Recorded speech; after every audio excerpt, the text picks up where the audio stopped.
Waktu lagi jalan menuju ke kemah Nabi, yang jaga malam Umar bin Khattab.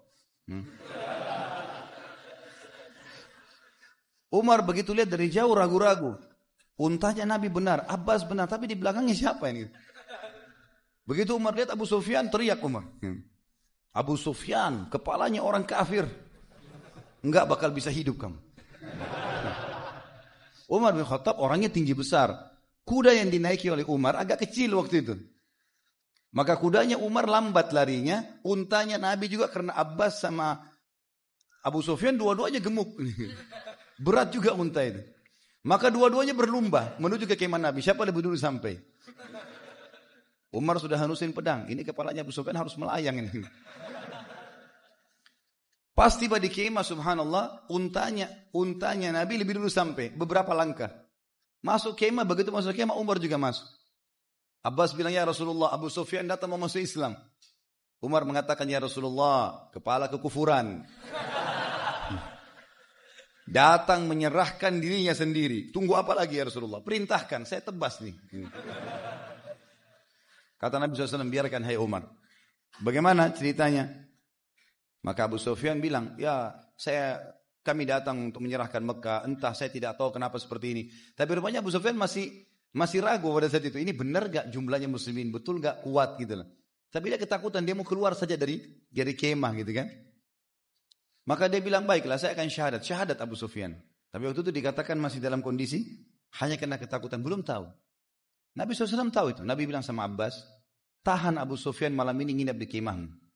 Biarkan dia pergi besok pagi masuk ke Mekah. Baiklah. Besok pagi habis sholat subuh, Nabi SAW suruh pasukan 10.000 itu dibagi 500 orang mengelilingi bukit. Diperlihatkan kepada Abu Sufyan sambil Nabi ngobrol sama dia, bagaimana pendapat tentang Islam, bagaimana begini, sambil pasukan lewat. Tunjukkan keterampilannya, mutar gunung, datang lagi yang satu, terus begitu. 10.000 orang. Jadi banyak sekali mutar di gunung itu dan tidak selesai. Kata Abu Sufyan, siapa mereka? Kata Nabi SAW, kamu lupa? Itu kebanyakan mereka dari muhajirin. Jadi rupanya dari 500 ini ada terakhir 1.000 orang, itu khusus dari pasukan muhajirin. Khusus dari muhajirin. Dan mereka punya keterampilan pedang luar biasa. Ditunjukkan di depan Abu Sufyan. Siapa mereka? Kena matanya aja yang kelihatan. Kata Nabi SAW, Ali bin Abi Thalib, Uthman bin Affan, Abu Bakar. Ini semua orang-orang dari Mekah semua ini. Siapa yang bisa melawan ini? 10.000 hancur Mekah ini. Gitu ya. Kata Nabi SAW, izinkan sekarang dia pulang. Pulang Abu Sufyan. Lari-lari dia masuk ke Mekah. Apa beritanya? Percuma, gak bisa kita menang. Menyerah diri saja. Hindun waktu itu istrinya sempat marah. Gitu kan. Hindun ini benci sekali sama Islam. Nanti juga masuk Islam dia. Yang membelah dadanya Hamzah di perang Uhud. Benci sekali sama Islam. Karena ayahnya, pamannya dan adiknya mati terbunuh di medan Badr. Gitu kan. Maka kata Hindun, jangan percaya orang gendut ini. Gitu. Begitu riwayatnya. Ditunjuk suaminya. Karena suaminya bilang, serahkan diri percuma 10.000 pasukan. Ini sebentar lagi masuk nih.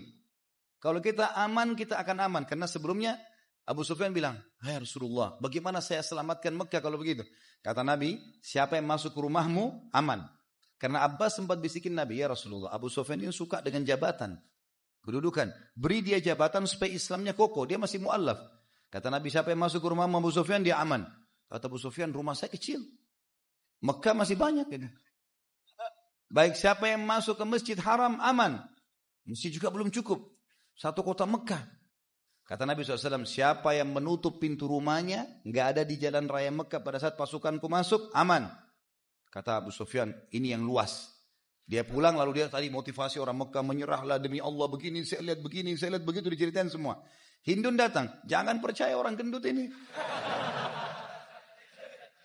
Bahkan Hindun sempat mengatakan, bunuh saja dia. Karena Hindun tidak terima itu. Maka dia bilang, jangan percaya perempuan ini. Saya lebih kenal dia. Ini istri saya. Kalau kalian percaya saya sebagai pemimpin, percayalah ini yang terjadi. Kalau kalian nolak, sebentar lagi habis semua ini. Siapa yang masuk ke rumahku akan aman. Orang-orang Mekah bilang, kecil rumahmu Abu Sufyan. Siapa yang masuk Masjid Haram, aman. Masjid juga masih kecil.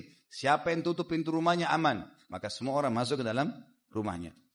Tertinggal beberapa orang saja pada saat itu yang tidak masuk dalam rumah. Seperti diantaranya ayahnya Abu Bakar. Abu Bakar namanya Abdullah bin Abi Quhafa. Abi Quhafa ini adalah ayahnya Abu Bakar yang sudah sangat tua, rambutnya semua putih, alisnya putih semua, sampai dia harus dipandu baru bisa jalan. Dan ini ulama masukkan dalam fadilah Abu Bakar, karena Abu Bakar memiliki satu-satunya sahabat yang 4 generasi semuanya masuk Islam. Ayahnya, Abu Bakarnya, anaknya Abu Bakar, cucunya Abu Bakar. Semuanya masuk dalam kategori sahabat, masuk Islam gitu kan. Yang jelas Abi Quhafa sempat ditangkap di pinggir jalan, lalu kemudian digendong oleh Abu Bakar, dibawa ke Nabi SAW, lalu Nabi SAW mengatakan, kenapa orang tua kamu biarkan ya datang kepada kami, biar kami yang datang.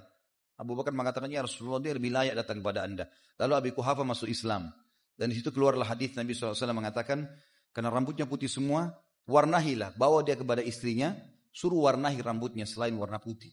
Diwarnai warna hitam, warna merah, selain hitam ya, hitam nggak boleh.